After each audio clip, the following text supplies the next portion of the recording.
میں یہاں اخبار کے لیے مضامین لکھا کرتا۔ میں نے مختلف موضوعات پر کالم کے کالم لکھ ڈالے تھے۔ عجیب عجیب خیالات، انوکھی اور نرالی اختراعات، یہ سب میرے مضطرب ذہن کی پیداوار تھیں۔ مایوسی کے عالم میں مجھے بڑی دور کی سوجھ تھی۔ میں گھنٹوں سوچتا رہتا اور بڑی کوششوں سے سوچی ہوئی باتوں کو لکھا کرتا، لیکن انہیں قبول نہ کیا جاتا۔ جب ایک مضمون ختم ہو جاتا تو فوراً دوسرے کی ابتدا کر دیتا۔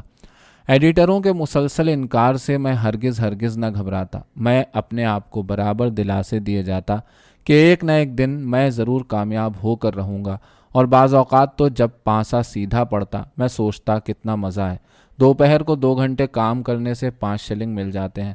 میں نے ایک دفعہ پھر اپنے آپ کو کھڑکی پر سے اٹھایا اور چلمچی میں سے پانی لے کر اپنی پتلون کے گھٹنوں پر چھڑکا تاکہ ان پر چمکتا ہوا میل ذرا دھندلا پڑ جائے اور پتلون ذرا نئی نظر آنے لگے۔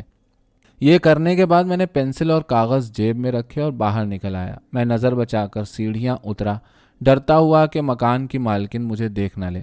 مجھے کئی دنوں سے مہینے کا کرایہ دینا تھا اور میرے پاس اب کوئی چیز نہیں رہی تھی کہ کرایہ ادا کر سکتا۔ صبح کے 9 بجے تھے۔ موٹروں اور آوازوں کی گونج سے فضا بھری ہوئی تھی۔ صبح کا نغمہ چھڑ چکا تھا۔ راہگیروں کے قدموں کی چاپ اور ٹخ ٹخ چلتے ہوئے گھوڑوں کی ٹاپیں، شور انگیز آمد و رفت نے مجھے تازہ دم کر دیا اور میں اپنے آپ کو مطمئن سا محسوس کرنے لگا۔ اب مجھے بس ایک ہی دھن تھی کہ صبح کی سیر کی جائے، اور پھر ہوا میرے پھیپڑوں پر کیا جادو پھونک سکتی تھی۔ میں ایک دیو کی طرح مضبوط تھا۔ میں اپنے کندھوں سے چلتے ہوئے ٹھیلے کو روک سکتا تھا۔ ایک رسیلا اور بے فکرے پن کا سا موڈ مجھ پر طاری ہو گیا اور میں راستے میں چلنے والے لوگوں کا مشاہدہ کرنے لگا۔ دیوار پر چسپاں پوسٹروں کو پڑھنے لگا۔ گزرتی ہوئی ٹرام میں سے جو نگاہ بھی مجھ پر پڑتی اس کا تجزیہ بھی کرنے لگتا۔ حقیر سے حقیر اور معمولی سے معمولی واقعے کو بھی جس نے میرا راستہ کاٹا، میں نے اجازت دے دی کہ وہ مجھے متاثر کر سکے۔ ایسے ہلکے پھلکے دن کو کاش ذرا کھانے کو مل جائے۔ اس ہستی ہوئی صبح کے احساس نے مجھ پر غلبہ پا لیا تھا۔ میرا اطمینان بگڑ گیا اور میں کسی نامعلوم وجہ سے گنگنانے لگا۔ قصاب کی دکان پر ایک عورت کبابوں کا بھاؤ کر رہی تھی۔ جب میں اس کے پاس سے گزرا تو اس نے میری طرف دیکھا۔ اس کے منہ میں صرف ایک دانت تھا۔ میں پچھلے دنوں اتنا اعصاب زدہ ہو گیا تھا کہ عورت کی صورت نے مجھ پر گھناؤنا اثر ڈالا۔ زرد رنگ کا دانت جو اس کے مسوڑھوں میں سے باہر نکلا ہوا تھا ایک چھوٹی سی انگلی کی طرح دکھائی دے رہا تھا، اور جب اس نے میری طرف دیکھا تو اس کی نگاہوں میں ابھی تک کباب جھلک رہے تھے۔ اچانک میری بھوک مر گئی اور میرا جی متلیاں کرنے کو چاہا۔ جب میں منڈی میں پہنچا تو میں نے وہاں فوارے سے پانی پیا۔ نظر اٹھائی تو گھنٹہ گھر کا کلاک 10 بجا رہا تھا۔ میں بے مقصد بازاروں کے چکر لگاتا رہا۔ اس وقت میرا ذہن بالکل خالی تھا۔ یوں ہی نکڑ پر کھڑا ہو جاتا، ساتھ کی گلی میں یوں ہی گھس جاتا۔ میں نے اپنے آپ کو کھلا چھوڑ دیا۔ میں صبح کی سیر کر رہا تھا، دوسرے خوشباش لوگوں میں یوں ہی ادھر سے ادھر گھوم رہا تھا۔ ہوا صاف ستھری اور چمکیلی تھی اور میرے ذہن میں بھی کوئی سایہ نہیں تھا۔ 10 منٹ سے ایک آدمی لنگڑاتا ہوا میرے آگے آگے چل رہا تھا۔ اس کے ایک ہاتھ میں بنڈل تھا اور بڑا زور لگا کر اپنے آپ کو آگے بڑھا رہا تھا۔ تیزی کے ساتھ چلنے کے لیے اپنی پوری طاقت صرف کر رہا تھا۔ میں دیکھ رہا تھا کہ اس کوشش میں اس کی سانس بری طرح پھولی ہوئی تھی۔ اس وقت مجھے خیال آیا کہ میں کیوں نہ اس کا بنڈل اٹھانے کے لیے اپنے آپ کو پیش کر دوں۔ اس خیال کے باوجود میں اسے جاننے کی کوئی کوشش نہیں کر رہا تھا۔ گرینڈسن بازار میں ہنس پالی مجھے ملا۔ اس نے سر ہلایا اور گزر گیا۔ بھلا اسے اتنی جلدی کیا تھی؟ اس سے 1 شلنگ مانگنے کا میرا کوئی ارادہ نہیں تھا، بلکہ میں تو اس سے ملتے ہی اس کو اس کا کمبل واپس کرنا چاہتا تھا جو میں نے کچھ ہفتے ہوئے اس سے ادھار لیا تھا۔ اچھا ذرا دم لو، میرا کہیں پاؤں جم جائے، پھر میں اتنا اونچا اٹھ جاؤں گا کہ کسی کو دکھائی تک نہیں دوں گا۔ کمبل کے لیے بھی نہیں، شاید میں آج ہی کوئی مقالہ شروع کر دوں۔ حیات بعد الممات کے جرائم یا آزادی رائے، کچھ بھی ہو، وہ مقالہ ایسا ہوگا کہ پڑھا جا سکے اور جس کا معاوضہ مجھے کم سے کم 10 شلنگ مل سکے۔ 10 شلنگ کا خیال آتے ہی میرے دل میں ایک خواہش ابلنے لگی کہ میں وہ مقالہ فوراً لکھنے بیٹھ جاؤں اور اپنے ذہن میں سے جسے قبض ہو چکی ہے ترشایا مقالہ نکال کے رکھ دوں۔ پارک میں لکھنے کے لیے نہایت موزوں جگہ مل سکتی ہے۔ مجھے چاہیے کہ اس وقت تک دم نہ لوں جب تک مقالہ ختم نہ کر لوں۔ بوڑھا اپاہج ابھی تک میرے آگے آگے چل رہا تھا، سڑک پر وہی پہلے ایسی حرکتیں کرتا ہوا۔ میرے سامنے اس لنگڑاتے ہوئے شخص کی مسلسل موجودگی مجھے برہم کر رہی تھی۔ اس کا سفر طویل معلوم ہوتا تھا۔ شاید اس نے بھی تہیہ کیا ہوا تھا کہ وہ بھی اسی جگہ جائے گا جہاں میں جا رہا تھا، اور کہ راستے بھر وہ میری ہی آنکھوں کے سامنے رہے گا۔ مجھے اپنی برہمی کے دوران میں ایسا نظر آیا کہ وہ اب آہستہ آہستہ چلنے لگا ہے۔ وہ ہر موڑ پر اپنے قدم روک لیتا، شاید یہ دیکھنے کے لیے کہ میں کس طرف جاتا ہوں، تاکہ وہ اپنے بنڈل کو زور سے بغل میں دبا کر پھر میرے آگے آگے چل سکے۔ میں اس تھکا دینے والے شخص کا تعاقب کرتا رہا اور اسے دیکھتا گیا۔ مجھے اس سے اکتاہٹ سی ہونے لگی، میں جھنجھلا رہا تھا۔ مجھے اس بات کا شعور ہونے لگا کہ اس نے آہستہ آہستہ میرے مسرتاگی موڈ کو خراب کر دیا ہے اور اس نے اس حسین صبح کو اپنی صورت کی طرح قریب بنا دیا ہے۔ وہ رینگتے ہوئے سانپ کی طرح معلوم ہوتا تھا۔ وہ پورا زور لگا کر دنیا میں اپنے لیے مقام پیدا کرنا چاہتا تھا اور چاہتا تھا کہ پٹری اس کے اپنے لیے وقف ہو کر رہ جائے۔ جب ہم ایک پہاڑی کی چوٹی پر پہنچے تو میں نے اس تعاقب کو ترک کر دینے کا فیصلہ کر لیا۔ میں ایک دکان کی کھڑکی کی طرف مڑا تاکہ وہ مجھ سے بہت آگے نکل جائے۔ چند لمحوں کے گزرنے پر جب میں نے اپنا سفر دوبارہ جاری کیا تو وہ ابھی تک میرے آگے آگے چل رہا تھا۔ جتنی دیر میں رکا رہا تھا وہ بھی رک گیا تھا۔ میں رکے بغیر تیز تیز قدم اٹھاتا ہوا آگے بڑھا۔ میں نے اسے جا لیا اور اس کے کندھے کو تھپ تھپایا۔ وہ یکلخت بے حس و حرکت ہو گیا۔ ہم دونوں نے ایک دوسرے کو گھور کر دیکھا۔ دودھ کے لیے 1 ٹکا مل جائے، اس نے لجاجت آمیز لہجے میں کہا اور سر کو بل دینے لگا۔ اچھا تو یہ بات تھی۔ میں نے اپنی جیب ٹٹولی اور بولا، دودھ کے لیے آج کل پیسہ ملتا کہاں ہے؟ اور میں تو یہ بھی نہیں جانتا کہ تمہیں پیسے کی کتنی ضرورت ہے۔ کل سے مجھے ایک نوالا تک نہیں ملا، میرے پاس ایک پائی بھی نہیں، بیکار ہوں۔ کاریگر ہو کیا؟ ہاں۔ کیا کام کرتے ہو؟ جوتے گانٹتا ہوں اور جوتے بنا بھی سکتا ہوں۔ پھر تو معاملہ ہی اور ہے، میں نے کہا۔ اچھا ٹھہرو، میں جاتا ہوں، تمہارے لیے کچھ لے کر جلد ہی لوٹ آؤں گا۔ زیادہ تو نہیں، کچھ پیسے ضرور دے دوں گا۔ میں تیزی کے ساتھ پائلے بازار کی طرف لپکا۔ وہاں میں ایک دکاندار کو جانتا تھا جو چیزیں رہن رکھا کرتا تھا۔ میں آج تک اس دکاندار کے پاس نہیں گیا تھا۔ جب میں دکان کے برآمدے میں پہنچا تو میں نے پھرتی کے ساتھ اپنی واسکٹ اتاری، اسے لپیٹا اور بغل میں دبا لیا۔ سیڑھیاں چڑھ کر میں نے دروازہ کھٹکھٹایا۔ اندر داخل ہوتے ہوئے میں جھکا اور واسکٹ کو میز پر رکھ دیا۔ 1.5 شلنگ، دکاندار بولا۔ لاؤ، شکریہ، میں نے جواب دیا۔ یہ واسکٹ میرے ذرا تنگ ہوتی جا رہی ہے، ورنہ میں اسے پہنے رہتا۔ 1.5 شلنگ اور واسکٹ کی پرچی لے کر میں لوٹا۔ میں واسکٹ کو رہن رکھنے کی خوبی پر غور کر رہا تھا۔ اب میں بھرپور ناشتہ کر سکتا تھا اور ناشتے کے بعد شام سے پہلے میرا مقالہ بھی تیار ہو جائے گا۔ اب مجھے زندگی دل فریب دکھائی دینے لگی۔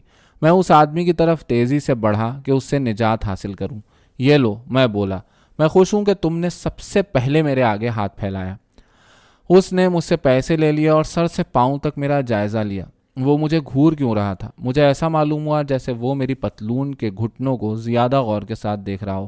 میں اس کی بے شرم دیدہ دلیری سے اکتا گیا۔ کیا وہ بدماش یہ سوچ رہا تھا کہ میں اتنا ہی غریب تھا جتنا کہ نظر آ رہا تھا؟ کیا میں اخبار کے لیے مضمون لکھ کر 5 شلنگ نہیں کما سکتا تھا؟ اس کے علاوہ مجھے مستقبل کی کوئی فکر نہیں تھی۔ ابھی تو میں ہزاروں اور کام کر سکتا تھا۔ سبھی دروازے بند نہیں ہوئے تھے۔ ایک اجنبی اس طرح مجھے کیوں گھور کر دیکھے جبکہ میں اسے اتنی حسین صبح کو شراب بھی پلا سکتا تھا؟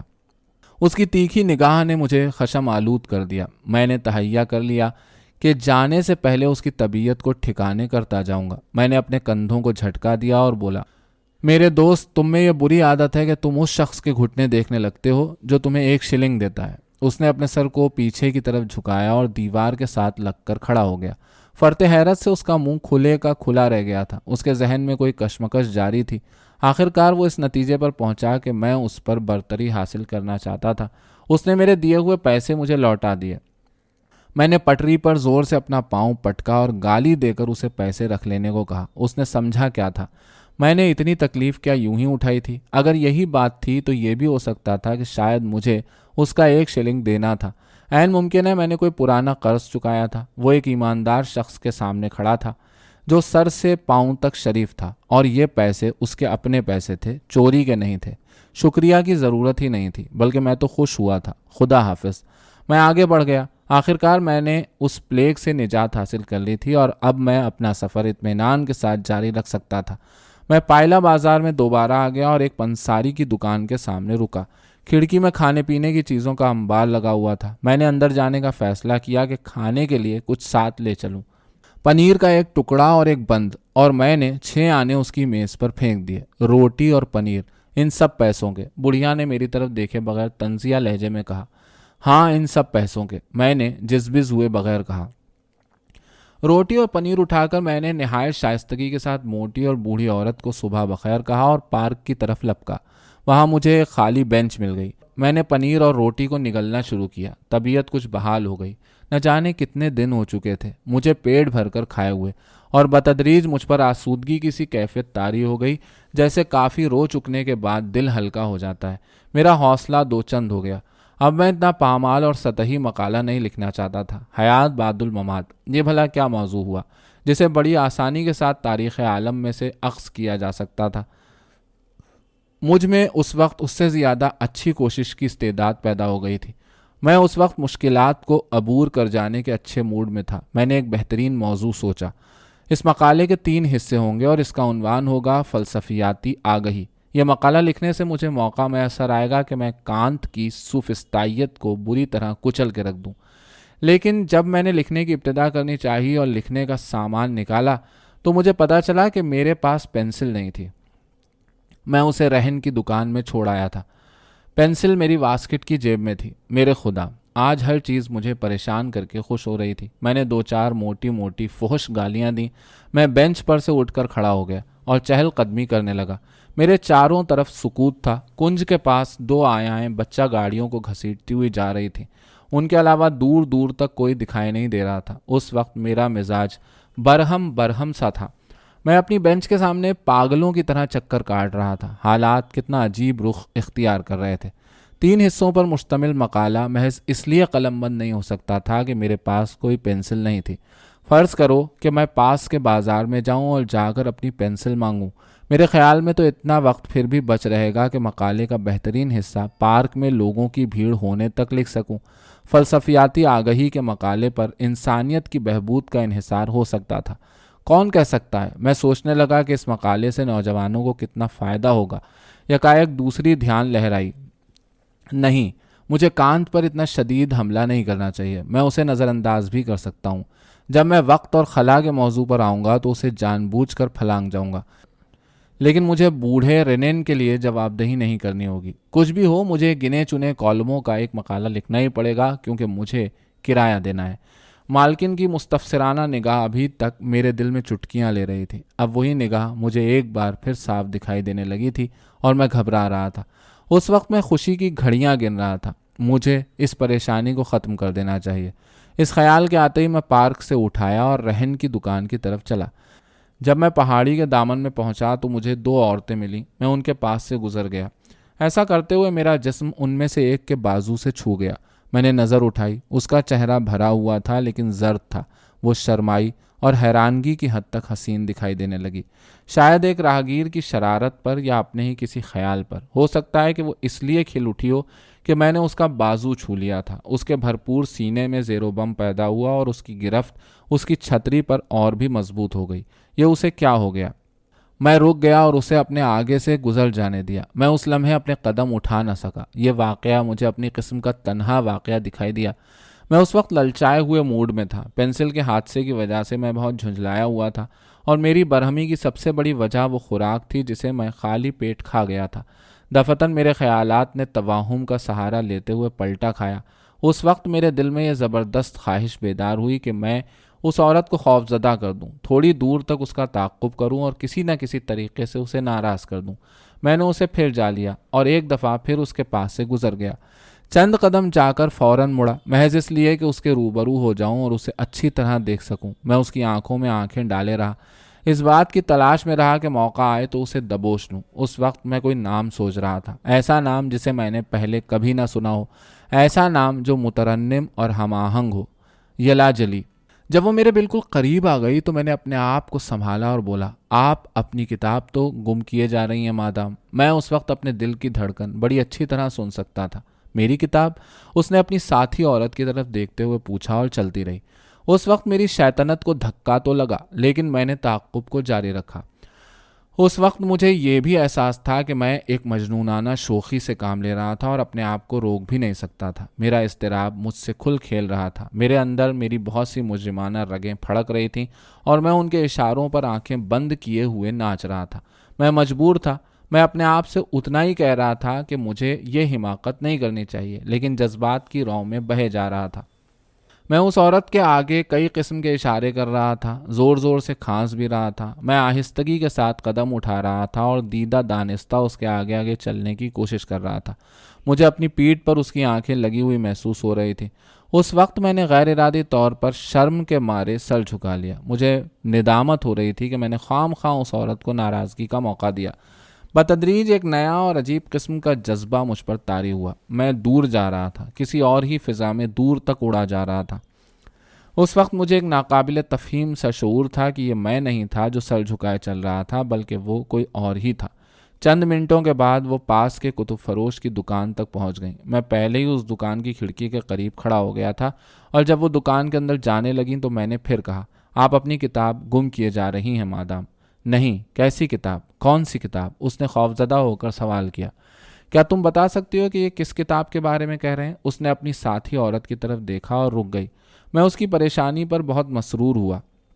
اس کی آنکھوں میں حیرت کا رنگ دیکھ کر میں مسحور ہو گیا۔ اس کا ذہن میری اس خطابت کا مطلب نہ سمجھ سکا۔ اس کے پاس کوئی کتاب نہ تھی، کتاب کا ایک ورق بھی نہیں۔ اس کے باوجود وہ اپنی جیب ٹٹول رہی تھی اور بار بار اپنے خالی ہاتھوں کی طرف دیکھ رہی تھی۔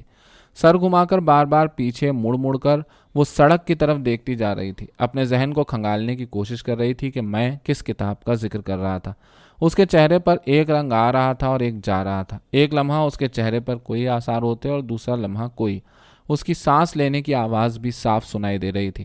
اس کے جمپر پر لگے ہوئے بٹن مجھے گھورتے ہوئے دکھائی دے رہے تھے، جیسے وہ بٹن نہ ہوں بلکہ آنکھوں کی لمبی قطاریں ہوں۔ اس کی پرواہ کیوں کرتی ہو؟ اس کی ساتھی عورت اسے بازو سے پکڑ کر بولی۔ مجھے تو پیے ہوئے معلوم ہوتا ہے، دیکھ نہیں رہی ہو؟ اس نے شراب پی رکھی ہے۔ اس وقت میں اپنے آپ کو بڑا عجیب لگ رہا تھا۔ میں اس وقت نرالے قسم کے اندرونی تاثرات کا شکار ہو رہا تھا، لیکن میرے سامنے کوئی بھی ایسی بات نہیں ہو رہی تھی جسے میں جانتا نہیں تھا۔ بھورے رنگ کا ایک بہت بڑا کتا سڑک میں کودا اور ٹوالی بازار کی طرف مڑ گیا۔ اس کے گلے میں جرمن چاندی کا ایک تنگ کالر تھا۔ دور گلی میں ایک کھڑکی کھلی۔ یہ کھڑکی مکان کی دوسری منزل پر تھی۔ اس میں سے ایک نوکرانی باہر کو جھکی، اس کی آستینیں چڑھی ہوئی تھیں۔ اس نے برتن کو صاف کر کے جوٹ کو باہر کی طرف پھینک دیا۔ کوئی بھی چیز میری نظر سے بچ نہیں رہی تھی۔ میرا ذہن صاف تھا، میری تمام حسیات بیدار تھیں۔ ہر چیز میرے سامنے نمایاں طور پر نہائی ہوئی تھی، جیسے میں تیز روشنی میں کھڑا تھا۔ دو عورتیں جو میرے سامنے کھڑی تھیں، ان کی ٹوپیوں میں پرندوں کے پر لگے ہوئے تھے۔ ریشم کی ربن ان کی گردنوں میں پڑی ہوئی تھی۔ مجھے ایسا معلوم ہوا جیسے وہ دو بہنیں تھیں۔ وہ سسلر کے سنگیت ودیالیہ کے سامنے رکیں۔ آپس میں انہوں نے کوئی بات کی۔ میں جہاں کھڑا تھا وہیں کھڑا رہا۔ وہ پھر واپس آئیں اور اسی راستے پر ہو لیں جہاں سے آئی تھیں۔ میرے قریب سے گزریں اور یونیورسٹی کے بازار میں مڑ گئیں، جو آلوف بازار میں جا نکلتا تھا۔ میں دبے پاؤں ان کے پیچھے پیچھے چل رہا تھا۔ انہوں نے ایک دفعہ مڑ کر دیکھا۔ مجھے اپنے تعاقب میں پا کر ان کی نگاہوں میں خوف زدگی کے آثار پائے جانے لگے۔ ان کی نگاہوں میں سوال بھی تھا، لیکن میں نے ان نگاہوں میں نہ تو گریز دیکھا نہ نفرت۔ میں نے جس ناراضگی کو ہوا دی تھی، اس کے جواب میں ان کا سکوت پا کر میں جی ہی جی میں نادم ہوا اور میری نگاہیں آپ ہی آپ جھک گئیں۔ میں نہیں چاہتا تھا کہ ان کے لیے مزید تکلیف کا باعث بنوں۔ میں تو ان کا ممنون تھا، اور اس ممنونیت کے زیر اثر میں ان کا تعاقب کیے جا رہا تھا۔ میں چاہتا تھا کہ وہ کسی محفوظ مقام میں داخل ہو جائیں۔ میں اس وقت تک انہیں اپنی نگاہوں سے اوجھل نہیں ہونے دینا چاہتا تھا جب تک وہ غائب نہ ہو جائیں۔ گلی نمبر 2 میں ایک وسیع و عریض مکان میں داخل ہونے سے پہلے مجھے ایک دفعہ پھر مڑ کر وہ دیکھنے لگیں۔ میں بجلی کے کھمبے کے ساتھ لگ کر کھڑا ہو گیا تھا۔ یہ کھمبا فوارے کے بالکل قریب تھا۔ میں ان کے قدموں کی آہٹ سن رہا تھا۔ یہ آہٹ مکان کی دوسری منزل پر پہنچ کر بالکل معدوم ہو گئی۔ میں بجلی کے کھمبے سے آگے بڑھ کر اوپر کی طرف دیکھنے لگا۔ اس وقت ایک عجیب حادثہ ہوا۔ کھڑکی میں پردے پھڑپھڑائے اور ایک لمحے کے بعد اس میں سے ایک سر باہر نکلا۔ دو آنکھیں مجھ پر جم کر رہ گئیں۔ میں دبی زبان میں بول اٹھا، یلا جلی۔ میرے چہرے پر سرخی دوڑ گئی۔ وہ مدد کے لیے کیوں نہیں پکارتی، یا پھر پھولوں کا گملہ میرے سر پر کیوں نہیں دے مارتی، یا کسی کو مجھے مار بھگانے کے لیے کیوں نہیں بھیج دیتی۔ ہم دونوں ایک دوسرے کی طرف دیکھتے رہے۔ آنکھوں کا یہ تصادم 1 منٹ تک جاری رہا۔ خیالات کھڑکی سے سڑک تک پہنچ رہے تھے، لیکن ایک لفظ بھی نہیں کہا جا رہا تھا۔ وہ گھر کے اندر کی طرف مڑ گئی اور میں نے اپنے کلیجے میں خنجر محسوس کیا۔ میرے حواس کو ایک نرم سا صدمہ ہوا۔ میں نے مڑتے ہوئے کندھے کو دیکھا اور اس پیٹھ کو دیکھا جو نگاہوں سے اوجھل ہو گئی۔ مڑتے ہوئے اس کی جھجک اور کندھوں کی حرکت میرے لیے ایک اشارہ تھی۔ میری رگوں کے لہو کو اس نازک سلام کا احساس سا تھا اور میں اس وقت خوشی میں نہا گیا۔ اس وقت میں بھی تیزی سے مڑا اور بازار کی طرف چل دیا۔ مجھے مڑ کر دیکھنے کی جرت نہیں ہوئی، یہ سوچتے ہوئے بھی نہیں کہ شاید وہ دوبارہ کھڑکی میں آ گئی ہو۔ جتنا میں اس سوال کے بارے میں سوچتا اتنا ہی مضطرب ہو اٹھتا۔ ممکن تھا کہ وہ کھڑکی میں کھڑی ہوئی میری نقل و حرکت کی نگرانی کر رہی ہو۔ یہ خیال کبھی خوشگوار نہیں ہوتا کہ کوئی تمہیں پیٹھ پیچھے دیکھ رہا ہے۔ میں نے اپنے آپ کو سنبھالا اور بڑھتا رہا۔ میری ٹانگوں میں لرزش پیدا ہو گئی اور میرا بدن غیر متوازن، کیونکہ میں جان بوجھ کر سنبھلنے کی کوشش میں تھا۔ بے فکر اور بے پرواہ نظر آنے کی خاطر میں نے اپنے بازوؤں کو ڈھیلا چھوڑ دیا، سڑک پر تھوکا اور سر کو جھٹکا دے کر چلنے لگا۔ مگر ان باتوں کے باوجود وہ دو آنکھیں مجھے گردن کے پیچھے تعقب کرتی ہوئی دکھائی دیں۔ میں نے پیٹھ پر ایک خنک کپ کپی سی محسوس کی۔ آخر کار میں نے ایک ساتھ کی گلی میں گھس کر اس احساس سے جان بچائی اور اس گلی سے ہوتا ہوا میں پائلے بازار میں نکل آیا کہ اپنی پینسل حاصل کر سکوں۔ مجھے پینسل ملنے میں دیر نہ ہوئی۔ دکاندار خود واسکٹ اٹھا کر لایا اور اس نے مجھے اجازت دے دی کہ میں اس کی جیبیں ٹٹول لوں۔ جیب ٹٹولتے ہوئے پینسل کے ساتھ مجھے 2 رہن کی پرچیاں بھی ملی۔ میں نے انہیں بھی رکھ لیا اور اس دکاندار کی شرافت طبع پر اس کا شکریہ ادا کیا۔ مجھے وہ دکاندار بہت اچھا لگا۔ اس پر اثر چھوڑنے کے لیے میں بے تاب ہو اٹھا۔ میں نے دروازے کی طرف گھوم کر دیکھا اور پھر میز کی طرف پلٹا، جیسے میں کوئی چیز وہاں بھول چکا تھا۔ اس وقت مجھے خیال آیا کہ مجھے اپنی حالت اس پر ذرا ظاہر کر دینی چاہیے۔ میں گنگنانے لگا تاکہ اس کی توجہ اپنی طرف مبذول کر سکوں۔ پینسل کو پھر میں نے انگلیوں میں دبایا اور کہا، مجھے اتنی دور سے چل کر پینسل کے ایک ٹکڑے کے لیے آنے کی ضرورت نہیں تھی، لیکن یہ پینسل دوسری پینسلوں سے ذرا مختلف ہے۔ اس کی بھی ایک خاص وجہ ہے۔ یہ پینسل میرے لیے ایک خاص پینسل ہے۔ میں اس وقت ایک غیر اہم اور بے بزاج شخص نظر آ رہا ہوں، لیکن اس پینسل نے دنیا میں مجھے وہی مقام دیا ہے جو مجھے ملنا چاہیے تھا۔ اس نے میری زندگی بنائی ہے۔ میں اس سے زیادہ کچھ نہ کہہ سکا۔ دکاندار میز کے قریب آ گیا۔ سچ؟ اس نے مستفسرانہ نگاہ ڈالتے ہوئے کہا۔ ہاں، اسی پینسل سے میں نے فلسفیاتی آگہی کی کتاب 3 حصوں میں لکھی ہے۔ میں نے روکھے پن سے سلسلہ کلام جاری رکھتے ہوئے کہا، کیا آپ نے اس کتاب کا نام نہیں سنا؟ اس کی خاموشی سے ایسا ظاہر ہوا کہ اس نے اس کتاب کا نام سن رکھا تھا۔ ہاں، وہ کتاب میں نے ہی لکھی ہے، میں پھر بولا۔ وہ حیران کیوں تھا؟ اگر میں یہ پینسل کا ٹکڑا لینے چلا آیا تھا، میرے لیے یہ پینسل ایک نایاب یادگار تھی۔ اس پینسل کو تو میں ایک جاندار چیز خیال کرتا تھا، البتہ میں اس کی شائستگی کے لیے اس کا شکر گزار تھا۔ میں اس بات کے لیے اسے کبھی فراموش نہیں کروں گا۔ یہ ایک حقیقت ہے کہ میں اسے ہمیشہ یاد رکھوں گا۔ قول آخر قول ہوتا ہے اور میں اپنے قول کو ہمیشہ نبھاتا ہوں۔ میں کچھ ایسا ہی انسان تھا اور وہ شکریہ کا مستحق۔ خدا حافظ، میں نے اتنا کہا اور دروازے کی طرف لپکا۔ میں نے اس وقت ایک ایسے آدمی کا انداز اختیار کیا ہوا تھا جو دوسرے شخص کو بلند مقام عطا کر سکتا ہے۔ ایماندار دکاندار نے 2 دفعہ سر جھکا کر احترام کا ثبوت دیا۔ میں دروازے کے پاس جا کر ایک مرتبہ اور مڑا۔ خدا حافظ، میں نے دوبارہ دکاندار سے رخصت چاہی۔ سیڑھیوں پر مجھے ایک عورت ملی۔ اس کے ہاتھ میں سفری تھیلا تھا۔ وہ دیوار کے ساتھ لگ کر اور سمٹ کر کھڑی ہو گئی کہ میرے لیے گزرنے کا راستہ بنا سکے۔ غیر ارادی طور پر میرا ہاتھ میری جیب میں چلا گیا۔ میں اس عورت کو کچھ دینا چاہتا تھا۔ اس وقت میں ایک احمق دکھائی دیا کیونکہ میری جیب میں کچھ نہیں تھا۔ میں سر جھکا کر سیڑھیاں اترنے لگا۔ میں نے اس عورت کو اس دکان کا دروازہ کھٹکھٹاتے ہوئے سنا جہاں سے میں آ رہا تھا۔ اس دروازے میں گھنٹی لگی ہوئی تھی۔ جب کوئی اس دروازے پر دستک دیتا تھا تو وہ ٹن ٹن بجنے لگتی تھی۔ جنوب کی طرف سورج اونچا اٹھ گیا تھا۔ دن کے 12 بج چکے تھے۔ شہر میں اس وقت کافی ہنگامہ تھا۔ یہ چہل پہل کی گھڑی تھی۔ لوگ ایک دوسرے کو سر کے اشارے سے سلام کرتے ہوئے اور ہنستے ہوئے کارل بازار میں ادھر سے ادھر گھوم رہے تھے۔ میں نے اپنی کوہنیاں اپنے پہلوؤں کے ساتھ چمٹا لی۔ میں دراصل اس وقت ذرا چھوٹا نظر آنا چاہتا تھا اور اس طرح میں ہجوم میں اپنے شناساؤں کی نظروں سے بچتا ہوا غائب ہو گیا۔ یونیورسٹی بازار کے نکڑ پر میری جان پہچان کے 2-4 آدمی ہجوم کو بڑے غور سے دیکھ رہے تھے۔ میں پہاڑی تک اس طرح بچتا بچاتا جا نکلا اور وہاں پہنچ کر سوچ میں ڈوب گیا۔ یہ لوگ کتنی تابانی اور آسودگی سے اپنا سر بلند کیے ہوئے چل رہے تھے اور زندگی میں اس طرح کودے ہوئے تھے جیسے زندگی ایک ناچ گھر ہو۔ ایک بھی نگاہ میں جو میری نگاہ سے ملی غم و اندوہ کی جھلک نہیں تھی۔ کسی بھی کندھے پر کوئی بوجھ نہیں تھا۔ ان کے ذہن میں کوئی بھی پراگندہ خیال نہیں تھا۔ ان کی مسرور روحوں میں ایک بھی چھپی ہوئی ٹیس نہیں تھی اور میں ان جوان اور خوشباش لوگوں کے ہجوم میں اپنی خوشی کے مصنوعی پیرہن کو بھی بھول چکا تھا۔ چلتے ہوئے میں ان خیالات سے اپنا دل بہلا رہا تھا اور سوچ رہا تھا میرے ساتھ کتنی بڑی ناانصافی ہوئی ہے۔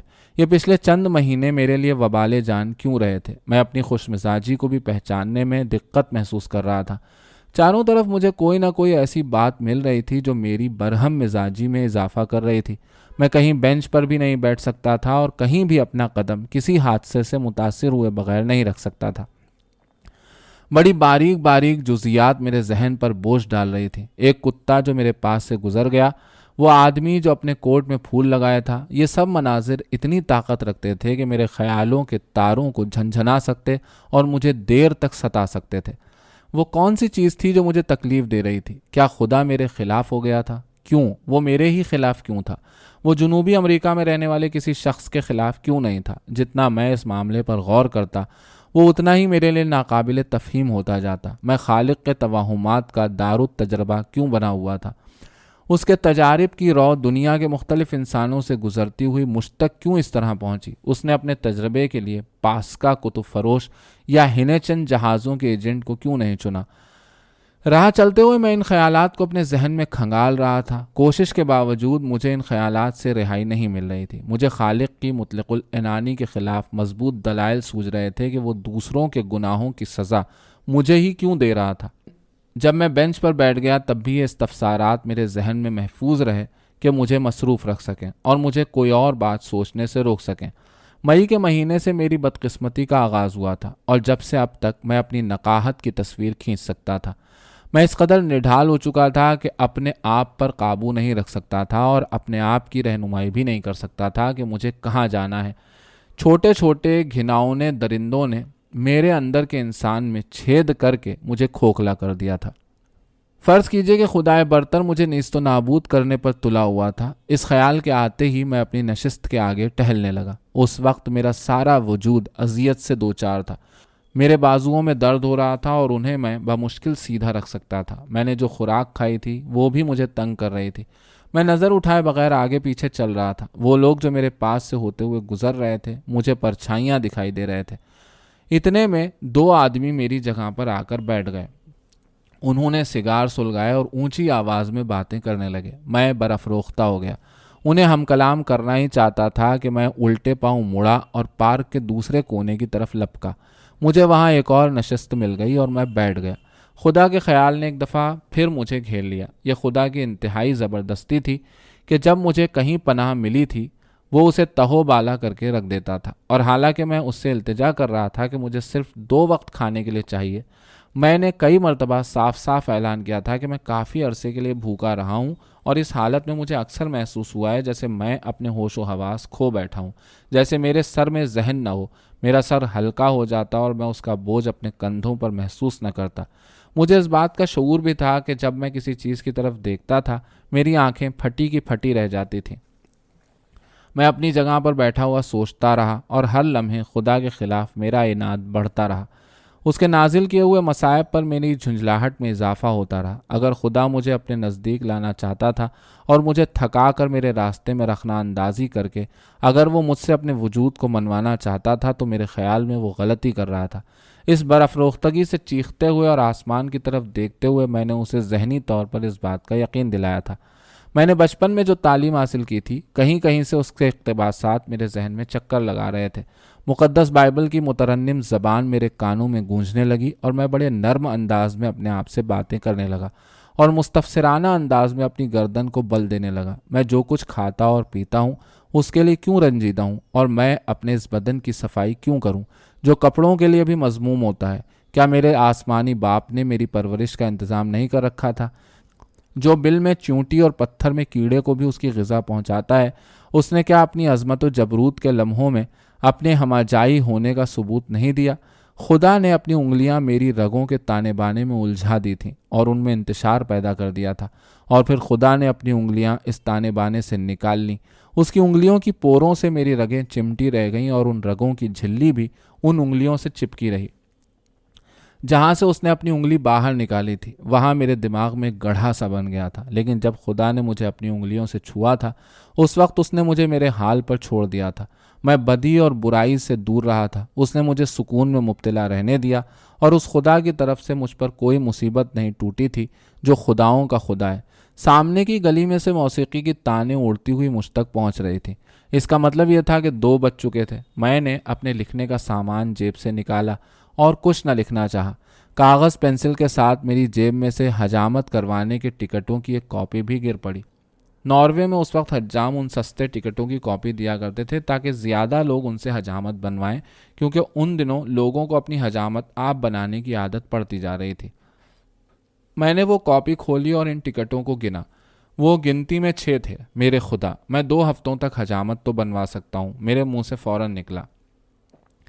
یہ ذرا سی جائیداد پا کر میری رگوں میں خوشی کی لہر دوڑ گئی۔ میں نے ان ٹکٹوں کے بل نکالنے شروع کر دیا اور اس کاپی کو بڑی حفاظت کے ساتھ اپنی جیب میں رکھ لیا۔ میں لکھ نہ سکا۔ چند سطریں لکھنے کے بعد مجھے کچھ سوچتا ہی نہیں تھا۔ میرے خیالات اب کسی اور راستے پر چل نکلے تھے۔ میں اس مخصوص کوشش کے لیے تگ و دو کرنے کے قابل نہیں رہا تھا۔ ہر چیز مجھے متاثر اور برہم کر رہی تھی۔ ہر چیز جسے میں دیکھتا وہ مجھ پر ضرور اثر کرتی۔ مکھیاں اور مچھر کاغذ پر ٹوٹ پڑتے اور میرا موڈ خراب ہو جاتا۔ میں پھونک مار مار کر انہیں اڑانے کی کوشش کرتا، اپنی طرف سے انتہائی زور لگاتا، لیکن بے سود۔ وہ اپنے پیروں کا زور لگا کر کاغذ سے چمٹی رہتی اور ڈٹ کر میری پھونکوں کا مقابلہ کرتی۔ ان کی ٹانگیں کاغذ کو سختی سے دبوچے رہتی۔ وہ اپنی جگہ سے ذرہ بھر نہ ہلتی۔ جب ان کا اپنا جی چاہتا اسی وقت وہ کاغذ پر سے اڑتی۔ ان مکھیوں نے مجھے کافی دیر تک مصروف رکھا اور میں بڑی فراغت سے ان کی اٹکھیلیوں کو دیکھتا رہا۔ یکایک موسیقی کی ایک بلند تان نے میرے خیالات کو نیا راستہ دے دیا۔ مایوس ہو کر کہ میں اپنا مقالہ ختم نہیں کر سکوں گا، میں نے کاغذ اور پینسل کو پھر اپنی جیب میں رکھ لیا اور اپنی نشست سے پیٹھ لگا کر بیٹھ گیا۔ اس وقت میرا ذہن اتنا صاف تھا کہ میں کسی قسم کی تھکن کے بغیر اپنے خیالات کے بہاؤ کا ساتھ دے سکتا تھا۔ ایسی حالت میں آرام کرتے ہوئے میری آنکھیں میرے سینے پر اور میری ٹانگوں پر لگی ہوئی تھیں۔ دل کی ہر دھڑکن پر میرا پاؤں ہل رہا تھا۔ میں نے اپنی گردن ذرا اٹھائی اور اپنی ٹانگوں کی طرف دیکھا، اور اس وقت مجھے ایک نرم و نازک جذبے کا احساس ہوا، ایسا جذبہ جسے میں نے پہلے کبھی محسوس نہیں کیا تھا، اور وہ جذبہ میری رگوں میں ایک صدمہ بن کر لہرا رہا تھا۔